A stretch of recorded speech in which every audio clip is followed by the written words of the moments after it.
नमस्कार साथियों, आज हम पुनः लौटे हैं अंतर्राष्ट्रीय संबंध के गुटनिरपेक्षता टॉपिक को आगे कंटिन्यू करने के लिए। पूर्व वीडियो में हमने गुटनिरपेक्षता का आशय आपको समझाया कि गुटनिरपेक्षता किसे कहते हैं, शीत युद्ध के दौरान ये किस प्रकार से प्रभावी रही और गुटनिरपेक्ष आंदोलन के प्रणेता कौन थे। उन सब चीज़ों को समझाने के बाद मैंने आपको बताया कि स्वाजनबर्ग ने किस प्रकार से गुटनिरपेक्षता के 6 आधार बताए। उन 6 आधारों की भी चर्चा हमने पूर्व वीडियो में की। आज हम गुटनिरपेक्षता की आधार शर्तें और प्रोत्साहन के कारणों पर विस्तार से प्रकाश डालेंगे। तो शुरू करते हैं। गुटनिरपेक्षता की आधार शर्तें क्या थी या आधार क्या थे।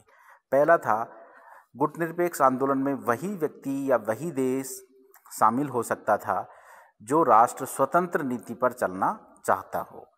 पहली शर्त थी, जो स्वतंत्र विदेश नीति का पालन करना चाहता हो या स्वतंत्र नीति अपनाना चाहता हो, वही गुटनिरपेक्ष आंदोलन में शामिल हो सकता था।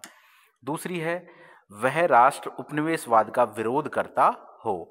मतलब गुटनिरपेक्ष आंदोलन में सम्मिलित होने के लिए पहली जो शर्त थी वो तो थी स्वतंत्र विदेश नीति का पालन करना, और जो दूसरी इंपॉर्टेंट शर्त थी वो थी उपनिवेशवाद का विरोध करता हो संबंधित राष्ट्र जो गुटनिरपेक्ष आंदोलन में या गुटनिरपेक्षता में शामिल हो रहा है। तीसरा है, जो भी सदस्य राष्ट्र बनना चाहता है किसी सैन्य गुट का सदस्य नहीं हो। यहाँ सैन्य गुट से तात्पर्य आप समझेंगे कि किसी भी प्रकार से ना तो वो पूंजीवादी गुट में शामिल हो, ना सोवियत संघ के साम्यवादी गुट में शामिल हो जो शीत युद्ध में रत थे। यानी कि थोड़ा सा और ब्रीफ में पीछे जाते हैं हम पास्ट में, तो हम देखेंगे कि जो शीत युद्ध की जो परिस्थितियां थी वो इस प्रकार की परिस्थितियां थी कि पूरा विश्व 2 खेमों में विभक्त हो गया था। एक तरफ अमेरिका था और उसके साथी राष्ट्र थे, एक तरफ सोवियत संघ था और उसके साथी राष्ट्र थे। एक की विचारधारा, अमेरिका वाली विचारधारा पूंजीवादी विचारधारा थी, और जो सोवियत संघ की विचारधारा थी वो कौन सी विचारधारा थी, वो साम्यवादी विचारधारा थी। अब पूरे विश्व को इन दोनों ने अपनी अपनी श्रेष्ठता साबित करने के लिए अनेक तरीकों से, चाहे वो धन का प्रलोभन हो या सैन्य गुट में शामिल होने की बात हो या सामूहिक सुरक्षा की भावना की बात हो, सभी तरीके से प्रत्येक गुट ये जोर लगा रहा था, पूंजीवादी गुट मानो या चाहे साम्यवादी गुट मानो, कि ये हमारे गुट में संबंधित राष्ट्र शामिल हो जाए जिससे हमारी स्थिति और मजबूत हो जाए। तो उसी दौरान जो एशिया, अफ्रीका और लैटिन अमेरिका के जो नवोदित राष्ट्र थे, जो नवीन रूप से उदित हुए थे या फिर जो स्वतंत्र हुए थे उपनिवेशवाद से, उन सब राष्ट्रों ने और नेहरू, नासिर, टीटो के प्रयासों से गुटनिरपेक्ष आंदोलन आरंभ हुआ। और जब ये आंदोलन आरंभ हो गया तो इसकी कुछ खास आधार शर्तें रखी गई कि कोई भी राष्ट्र इसमें सम्मिलित होगा तो उसको इन चीज़ों को फॉलो करना पड़ेगा।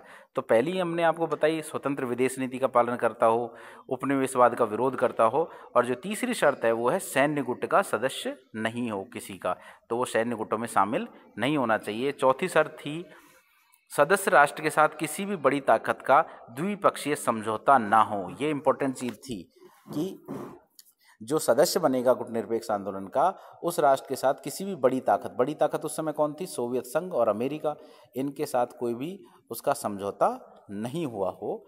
अगला है, सदस्य राष्ट्र में से किसी भी बड़ी ताकत को अपने क्षेत्र में सैन्य अड्डा बनाने की इजाज़त न दी हो। ये भी एक बहुत इंपॉर्टेंट टास्क थी। यानी कि 2 पॉइंटों को आप नीचे के ध्यान रखेंगे। एक तो कोई द्विपक्षीय समझौता बड़ी ताकत से नहीं किया हो, और ना ही अपने क्षेत्र में सैन्य अड्डा बनाने की इजाज़त दी हो। तो ये 6 शर्तें थी, एक तरीके से 5-6 शर्तें थी जिनके आधार पे किसी भी राष्ट्र को गुटनिरपेक्ष आंदोलन में शामिल होने के लिए पूर्ति करना आवश्यक था। अब हम देखेंगे कि वो कौन कौन से कारण थे जिसके कारण गुटनिरपेक्ष आंदोलन को उस दौर में प्रोत्साहन मिला। तो इसके पीछे हम थोड़ा कारण देखेंगे। द्वितीय महायुद्ध के पश्चात अमेरिका व सोवियत संघ में शीत युद्ध प्रारंभ हो गया, जिससे दोनों पक्षों में तीव्र तनाव, वैमनस्य एवं मतभेदों की अत्यधिक विषम स्थितियां पैदा हो गई। बिल्कुल सही है कि उस ड्यूरेशन में अमेरिका और सोवियत संघ ने कूटनीति, प्रचार और वाक युद्ध के माध्यम से एक ऐसा माहौल तैयार कर दिया कि पूरा विश्व तीसरे विश्व युद्ध के कगार पर आकर खड़ा हो गया था। तो ऐसे तनावपूर्ण माहौल में जब शीत युद्ध आरंभ हुआ, तो शीत युद्ध के इस तनावपूर्ण वातावरण में नव स्वतंत्र राष्ट्रों ने किसी भी पक्ष का समर्थन न करके पृथक रहने का निर्णय लिया। और ये जो पृथक रहने का निर्णय था, यही गुटनिरपेक्षता को प्रोत्साहन मिला। यहीं से गुटनिरपेक्षता आंदोलन को प्रोत्साहन मिला। नॉन अलाइनमेंट जो मूवमेंट था उसको प्रोत्साहन मिला। अगला है, नवोदित राष्ट्रों में गुटनिरपेक्षता की नीति अपनाने की भावना एवं मनोवैज्ञानिक व्यवस्था थी।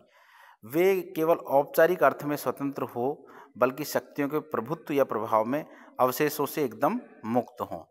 मतलब कहने का मतलब यह है, जो नए उदित राष्ट्र थे वे गुटनिरपेक्षता की नीति को अपनाना चाहते थे, भावनात्मक और मनोवैज्ञानिक रूप से, क्योंकि उन्होंने बहुत लंबे समय तक उपनिवेशवाद का दंश झेला था, जिनमें बड़ी शक्तियों ने उनके राजनीतिक, सामाजिक, आर्थिक ढांचे को पूरी तरह नष्ट कर दिया था। तो वो उस दौर से गुजरे थे और वो अपनी स्वतंत्र विदेश नीति का पालन करना चाहते थे, जिससे कि वो अपने राष्ट्र का विकास स्वयं कर सकें। अगला है, द्वितीय विश्व युद्ध के बाद स्वतंत्र हुए देश अपने आप को सैन्य गुटों से अलग रखना चाहते थे, ताकि अपना विकास कर सके, न कि सैन्य रूप से अपना खर्चा बढ़ाएं, न हथियारों की होड़ में शामिल हों।